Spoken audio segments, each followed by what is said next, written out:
Hello guys, আসসালামু আলাইকুম। সবাই কেমন আছেন? আজ বানাচ্ছি আমি পাস্তা। তো প্রথমে নিয়ে নিচ্ছি পাস্তা। এখন ফুটানো গরম পানিতে আমি এখন দিয়ে নিচ্ছি পাস্তাগুলো। মাংস মেরিনেট করব।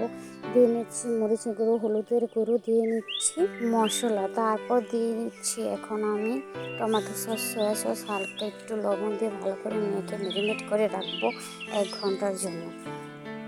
তারপর 1 ঘন্টা পর চলে এসে এখন আমি বসাবো চুলায় প্যানে আমি মাংসটা দিয়ে নিচ্ছি, ভালো করে ভেজে নিব। পেঁয়াজ কুচি, কাঁচামরিচ দিয়ে ভালো করে আবার একটু ভেজে নিব। তারপর দিয়ে নিচ্ছি একটি ডিমটাকে আমি ফেটিয়ে এখন ভালো করে মিক্স করে নিব। তারপর 2টা ম্যাগি মশলা দিয়ে নিচ্ছি। এখন আমি ভালো করে আবারও মিক্স করব মশলা।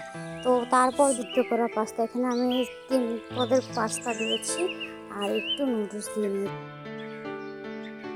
হালকা একটু সয়া সস আবার দিয়ে নিব, ভালো করে নাড়বো টমেটো সস, সয়া সস দিয়ে। এখন আমার পরিবেশন করার পালা, আপনাদের দেখাচ্ছি খেয়ে কেমন হয়েছে। আলহামদুলিল্লাহ, মাশাআল্লাহ, পাস্তাটা অনেক বেশি মজা হয়েছে। ভিডিওটি ভালো লাগলে অবশ্যই লাইক, কমেন্ট, শেয়ার করে দিবেন। ধন্যবাদ সবাইকে ভিডিওটি সম্পূর্ণ দেখার জন্য। আল্লাহ হাফেজ।